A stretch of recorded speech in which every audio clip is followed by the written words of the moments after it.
አንድ አምላክ በሚሆን በአብ በወልድ በመንፈስ ቅዱስ ስም በእውነት አምነን ታኅሳስ 23 በዚች ቀን የሚጸለይና የሚነበብ መጽሐፈ ስንክሳሬ ነው። በዚች ቀን የከበረ ተጋዳይ አባት ገዳማዊ አባ ጢሞቴዎስ አረፈ። የዚህም ቅዱስ አባት ወላጆቹ እግዚአብሔርን የሚፈሩ ናቸው። የቤተ ክርስቲያንንም ትምህርት እያስተማሩ አሳደጉት። የምንኩስና ልብስንም ሊለብስ ሽቶ ከአባቱ ዘንድ ወጥቶ ወደ አንዱ ገዳም ሄዶ በዚያ የሚኖር ሆኖ በውስጧም መነኮሰ። ከዚያም በኋላ የተራቡ ድሆችና መጻተኞችን ተቀብሎ ይመግባቸው ዘንድ በገዳሙ አቅራቢያ ለብቻው መኖርን አሰበ። ከገዳሙ ወጥቶ ማደሪያውን ሰራ። እየተጋደለና እጅ ስራውንም እየሰራ በውስጡ 5 ዓመት ያህል ኖረ። በበጎ ስራው ጠላት ሰይጣን ከእርሱ እጅ ስራውን ትገዛ ዘንድ በምክንያት ጋለሞታ ሴት ወደ እርሷ መጣ። ብዙ ጊዜ ወደ እርሱ ከመመላለሷ የተነሳ የኃጢአት ፍቅር አድሮባቸው በመብል ጊዜ በአንድነት የሚበሉ ሆኑ። ከዚህ በኋላ ከእርሷ ጋር በኃጢአት ወደቀና በኃጢአት ሥራ ውስጥ 7 ወር ያህል ኖረ። በዚያ ጊዜ እግዚአብሔር እርሷንም እርሱንም ፈጽሞ አልጣላቸውም። የሞትንም ጊዜ በምታስፈራና በምታስደነግጥ ቀን በንጉሥ ነገሥት ኢየሱስ ክርስቶስ ፊት መቆምን አሳሰባቸው እንጂ። ከዚያም ቦታ ተነስቶ ጥቅጥቅ ካለ ዱር ውስጥ ገባ። ልዑል እግዚአብሔር መርቶታልና በዚያ ጣፋጭ የውሃ ምንጭና ተምር አለ። በዚያ ቦታ እየተጋደለ ብዙ ዘመን ኖረ። ከዚህም በኋላ ሰይጣን በእርሱ ቀንቶ አስጨናቂ የሆነ የሆድ በሽታ መጣበት። ከሕማሙም ጽናት የተነሳ በግንባሩ በምድር ላይ የወደቀ ሆኖ ኖረ። እርሱም ሲጸልይ ነፍሱን እንዲህ ይላት ነበረ፣ ነፍሴ ሆይ ይህ የሰራሽው የኃጢአት ፍሬ ነውና የዚህ ድዊ ላይ ታገሺ። በዚህም ሕማም 4 ዓመት ኖረ። ከዚህም በኋላ መሐሪና ይቅር ባይ እግዚአብሔር ራራለት፣ መልአኩን ላከለት። እርሱንም በእጁ ሆዱን አሸው፣ ጎኑንም በጣቱ ሰነጠቀ፣ ጨጓራውንና አንጀቱን አጸዳ። ከዚህም በኋላ ወደ ቦታው መልሶ እንደ ቀድሞም አያያዘው፣ አዳነውም። እነሆ እንግዲህ ጤነኛ ሆንክ፣ ዳግመኛ አትበድል፣ ከዚህ የከፋ እንዳይደርስብህ አለው። በበረሃም ውስጥ እየተጋደለ 40 ዓመት ኖረ። ከዚህ በኋላ በገዳም 17 ዓመት በዋሻ 10 ዓመት ኖሯል። በዚህም ረጅም ዘመን ከልብሱ የተራቆተ ነው። ልዑል እግዚአብሔርም የራሱን ፀጉር አስረዘመለት፣ በራሱም በፊቱም በኋላውም ተሸፈነበት።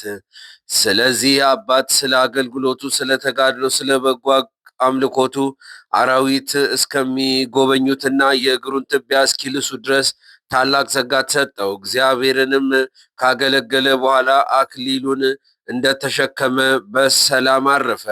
ለእግዚአብሔር ምስጋና ይሁን። እኛንም በዚያ አባት ጸሎት ይማረን፣ በረከቱ ከእኛ ጋር ትኑር ለዘላለሙ አሜን።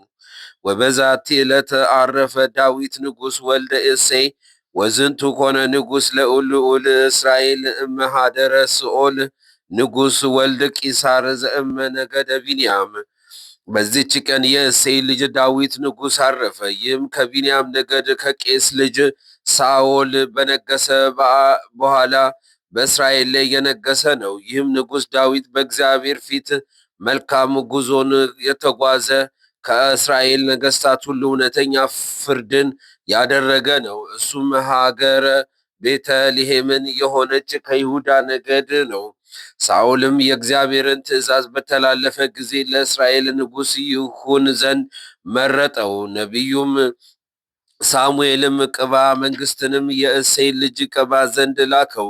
ሳሙኤልም ታላቁን ኤልያብን ተመለከተ፣ መልኩ ያማረ አካሉም የጸና ነበርና፣ እግዚአብሔር ግን አልመረጠውም። የኤልያብም ፊቱን አትይ፣ የመልኩንም ማማር አትመልከት፣ እግዚአብሔር ሰው እንደሚያይ የሚያይ አይደለም አለው እንጂ።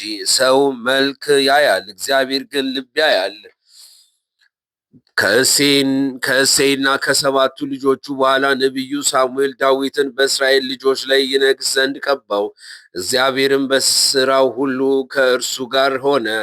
ከልቦናው ንጽሕናም ከየዋነቱ ብዛት የተነሳ ጠላቱ ሳኦልን ብዙ ጊዜ ሊያገኘው በላዩ ምንም ክፉ ነገር አላደረገበትም።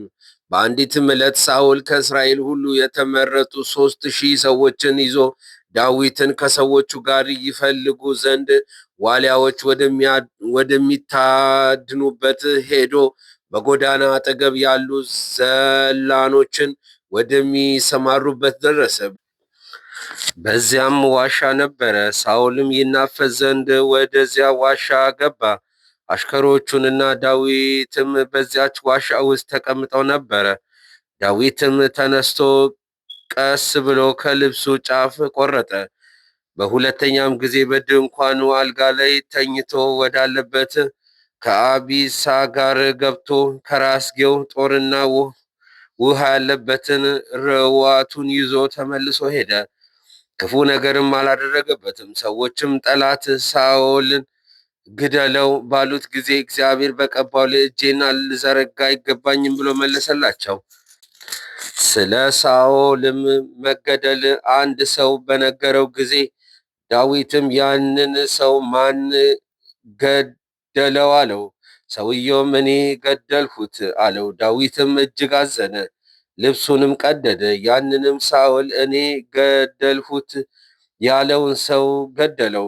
እግዚአብሔርም በዚህ በጻድቅ ዳዊት ልብ ብዙ ትሩፋትን፣ ትሕትናንና የዋህነትን፣ ቅንነትን፣ ትዕግስትን፣ ፍቅርን አከማቸ። ክብር ያለው ንጉሥ ሲሆን ራሱን ውሻ፣ ትል፣ እንስሳ አድርጎ ይጠራል። ስለዚህም በምድር ነገሥታት ሁሉ ከፍ ከፍ አደረገው። እንዲህም ብሎ አመሰገነው፣ የእሴይ ልጅ ዳዊትን እንደ ልቤ ሆኖ አገኘሁት። ፍቃዴንም ሁሉ የሚያደርግ ታማኝ ሰው ነው። እግዚአብሔርም የእስራኤል ልጆችን ኢየሩሳሌምን ስለ ዳዊት ደግነት ብዙ ጊዜ ጠበቃቸው። እሱ ካለፈ በኋላ በነቢያቶችና አንደበት አከበረው፣ ነገሥታትን ከእርሱ ዘንድ አደረገ። እርሱም በሁሉ ዓለም የታወቀ የመዝሙርና መጽሐፍ ደረሰ። ይኸውም በሰይጣናት ላይ ጋሻና ጦር የሆነ መልካም ቃልንም የተመላ በሰማይ በምድር ያለ በእርሱ እግዚአብሔር የሚያመሰግኑበት ነው። የዳዊት ፊቱ እንደ ሮማን ቀይ ነው፣ ቁመቱም መካከለኛ የሆነ አካሉም የጸና ብርቱ ነበረ። ታናሽ ብላቴና ሆኖ ሳለ እርሱ የአባቱን በጎች ሲጠብቅ አንበሳ ወይም ተኩላ መጥቶ ከመንጋው ውስጥ በግ ነጥቆ በሚወስድ ጊዜ ተኩላውን ገሎ ከአፉ ያስጥለው ነበረ። ሊጣላውም ቢነሳበት ጉሮሮን ይዞ ይሰነጥቀዋል።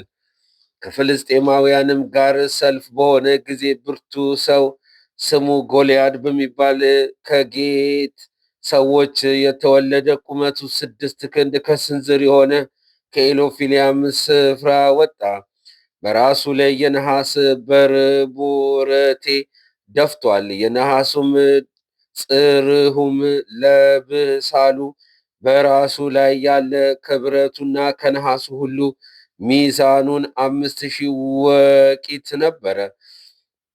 በእግሮቹም በዓቶቹም ላይ የነሐስ ሰናፊል ታጥቆ ነበረ። በጫንቃውም መካከል የነሐስ እባቦች ነበሩ። የጦሩንም ዛቢያ እንደ ሸማኔ መጠቅለያ ሆኖ በላዩ ሽቦ ነበረበት። የጦሩም ብረት መጠን 600 ወቂት ጋሻ ነበረው።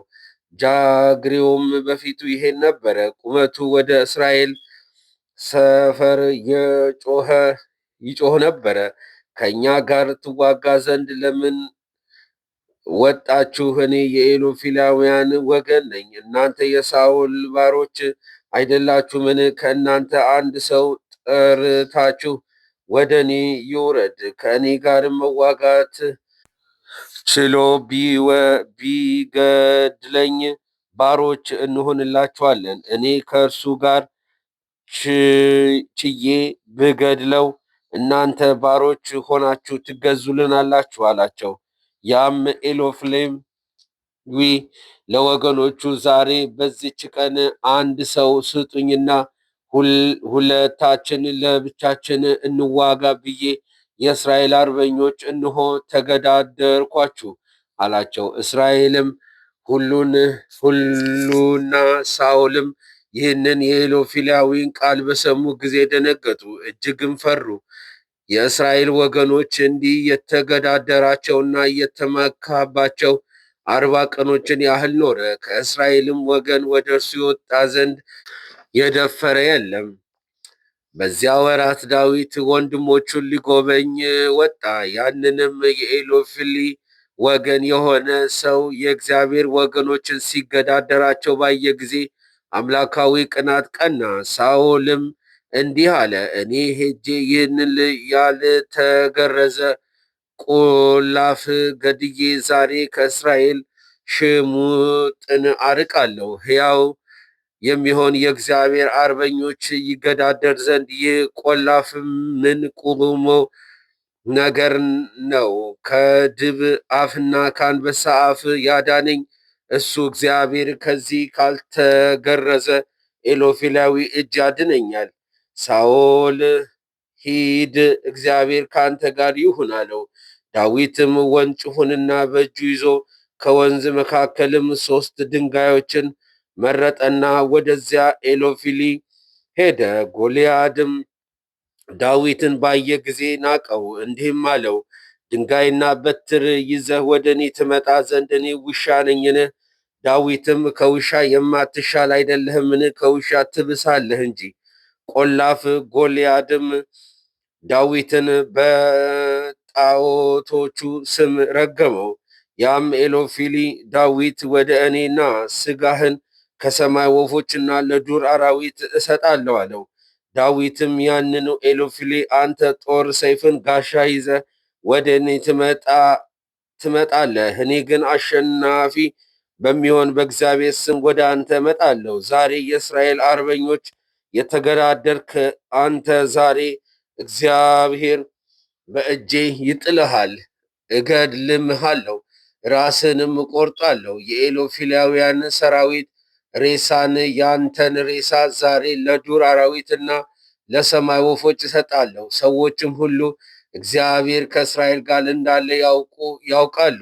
ሰራዊቱም ሁሉ እግዚአብሔር በጦርና በሰይፍ የሚያድን እንዳይደለ ያውቃሉ።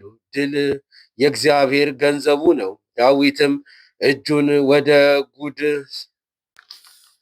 ወደ ድጉ ሰዶ አንዲት ድንጋይ አውጥቶ ወንጭፎቱን ያንንም ኢሎፍሊ ግንባሩን ገመሰው። ያችም ድንጋይ ከግንባሩ ገብታ ናላውን በጠበጠችው፣ በምድርም ላይ በግንባሩ ተደፋ። ዳዊትም ሮጦ የገዛ ሰይፉን አንስቶ ራሱን ቆረጠው። ከእስራኤልም ልጆች ስድብን አራቀ። የዳዊትም መላ ዕድሜው 70 ነው። መንግስትንም ሳይዝ 30 ዓመት ኖረ። ከዚያ በኋላ 40 ዓመት ኖረ። የክብር ባለቤት ክርስቶስ በስጋ ከመምጣቱ በፊት በ120 ዓመት ውስጥ ትንቢት የተናገረበት ዘመን ነው። በሰላምም አረፈ። ለእግዚአብሔር ምስጋና ይሁን፣ እኛንም በጸሎቱ ይማረን፣ በረከቱ ከእኛ ጋር ትኑር ለዘላለሙ አሜን። በዚች ቀን የቅዱሳን የአባ ሳሙኤል፣ የአባ ስምዖን፣ የአባ ጊዮርጊስ የእረፍታቸው መታሰቢያ ነው። ይህም መነኩሴ አባ ሳሙኤል ባሕታዊ ሆኖ ቀርጣሚን በሚባል ሀገር ጎን የሚኖር ነው። በዚያም አቅራፎስ የሚባል ሰማዕት ጽም አለ። እርሱም ጸሎቱን ሲጀምር ሲፈጽም ከአጽሙ ይባረካል ወይም ይሳለማል። ሰሊባ በሚባል አንድ መኮንን ነበረ። ስምዖንም የሚባልም ልጅ አለው። ልጁም ለሞት የሚያበቃው ድዊ ታሞ አባቱም በልጁ ላይ ይጸልይ ዘንድ ወደ አባ ሳሙኤል ላከ። እርሱም ጸልዮ ከሞተ በኋላ አስነሳው። ያም ልጅ አባ ሳሙኤል የሚከተል ደቀ መዝሙር ሆኖ መንኩሶም በገድል ተጠመደ። በአንዲትም ቀን ውሃ ሊቀዳ እንስራ ይዞ ሄደ። ሰይጣንም ስራውን ሰበረበት። ለአባ ሳሙኤልም በነገረ ጊዜ ውሃውን ይሞላበት ዘንድ የወይኑን ማስቀመጫ መሶብንም ሰጠው። ውሃውንም ሳይቀዳ 10 ዓመት ኖረ። ከዚህም በኋላ ሰይጣን ሰበረውና ውሃውን ፈሰሰ። የአባ ሳሙኤልም በነገረው ጊዜ ወደ ሌላ ቦታ ሄደው ታናሽ ጸሎት ቤት ሰርተው በዚያ ተቀመጡ። ከዚህም በኋላ የእግዚአብሔር መልአክ በሕልም ተገለጸላቸው። ቤተ ክርስቲያንን ይሰሩ ዘንድ አዘዛቸው። ንጉሥም አንስጣስዮስም መጥቶ ታላቅ ቤተ ክርስቲያንን ሰራላቸው። ለመነኮሳትም 500 ቤቶችን ሰራ። አባ ሳሙኤልም በእርጅናው በተጋድሎ ብዛትና በድካም ጊዜ ልጆቹን በልጁ በስምዖን እጅ ትቶ ወደ ወደደው እግዚአብሔር ሄደ። መነኮሳትም 12,000 እስኪሆኑ ድረስ እጅግ በዙ። በዚህም አባት ስምዖን ዘመን ትንሣኤ ሙታንን የማያምን አንድ ከሃዲ ሰው ተነሳ። አባ ስምዖንም በሞት ላይ ጸልዮ በፊቱ አስነሳው። ልቡን ከመጠራጠር ባልተመለሰ ጊዜ ሁለተኛ ወደ እግዚአብሔር ጸለየ። እሳትንም ከሰማይ አውርዶ ያንን ከሃዲ አቃጠለው። ከዚህም በኋላ ሸምግሎ በሰላም አረፈ። በመምህሩም መቃብር በክብር ተቀበረ። ከዚህ በኋላ አባ ገብርኤል አበምኔት ሆኖ ተሾመ። እርሱም ትሑትና የዋህ ነበረ። በልብሱም ውስጥ ማቅን መንቁሮ ይለብሳል። በእግሮቹ ውስጥ ጫማ አያስገባም። በክረምትም በበጋም ወደ ቤት አይገባም። ከሰንበትም እስከ ሰንበት ይጾማል። እንጀራውንም ያለ ጨው ያለ ወጥ ይበላል። ድንቅ ታምራትን የሚያደርግ ሆነ። በአንዲትም ዕለት ደቀ መዛሙርቱን ለእንጀራ የሚሆን ቡሆ የሚያቦካለት ታላቅ የድንጋይ ገንዳ ወደ ገዳሙ ሊያስገባ ሽተው ሸክም የሚረዳቸው ባጡ ጊዜ አባ ገብርኤል ሰምቶ ከሰው አንድስ እንኳን በገዳም ውስጥ እንዳይቀር ለመሸከምም እንዲወጣ አወገዘ። 10,030 ያህል ሰዎች ከሙታን ተነሱ። አባ ገብርኤልም አይቶ እናንተን ያልኩ አይደለም ሕያዋንን እንጂ አላቸው። በዚያ ጊዜ ወደ መቃብራቸውን ተመለሱ። ከዕለታትም በአንዱና አንድ ሰው ከአንድ መነኩሴ ዘንድ ወርቁን አደራ አኑሮ ወደ ሩቅ አገር ሄደ። በተመለሰ ጊዜ መነኩሴው ከረድኡ ሳይናገር ሞተ። ሞቶም አገኘው። ረዱም ስለ ወርቁ በመረመሩት ጊዜ መምህሩ የኖረበትን እንደማያውቅ አስረዳቸው። አባ ገብርኤልም ወደ ሟች መቃብር ሄዶ ስለዚህ ወርቅ ጠየቀው። ሟቹም ያኖርበትን ስፍራ ነገረው። ባለ ገንዘቡም እያደነቀ ገንዘቡን ይዞ ሄደ። ሰሊብ በሚባል ወዳጅ ነበረው። ሳያገኙም ሞተ። አባ ገብርኤልም በሰማ ጊዜ ወደ መቃብሩ ሄዶ አለቀሰ። ጸሎትንም አድርጎ በክብር ባለቤት በጌታ ኢየሱስ ክርስቶስም ተነስ አለው። ድኖ ተነስቶ 12 ዓመት ኖረ። በዚህም አባት ዘመን ከሮም ነገስታት በክርስቲያኖች ወገን ላይ ታላቅ ስደት ሆነ። ቁጥር የሌላቸው ምዕመናን ተገደሉ። ከጥቂት ወራት በኋላ እስላሞች ነገሱ። ክርስቲያኖችን ከስደት ዳኑ። 80 ዓመት በሆነው ጊዜ በብዙ ተጋድሎ ከኖረ በኋላ በፍቅር አንድነት አረፈ። ለእግዚአብሔር ምስጋና ይሁን። እኛንም በሊህ ቅዱስ ጸሎት ይማረን። በረከቱ ከእኛ ጋር ትኑር ለዘላለሙ አሚን።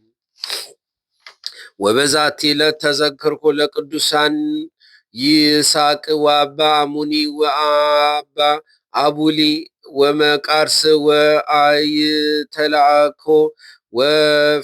ወፊልጦስ ወመቃርስ ወበረከቱ ታሎ ምስሊነ ወስብሐት ለእግዚአብሔር ለዓለመ ዓለም አሜን። በዚች ቀን የቅዱሳን የይስሐቅ የአባ አሞን የአባ አቡሊ የመቃርስ የፈልጦስ የመርቆሪዎስ መታሰቢያቸው ነው። በረከታቸው ከኛ ጋር ትኑር። ለእግዚአብሔር ምስጋና ይሁን ለዘላለሙ አሜን። የተመሰገነ አብ ልዑል ነው። የተመሰገነ ወልድ ክቡር ነው። የተመሰገነ መንፈስ ቅዱስ ታላቅ ነው።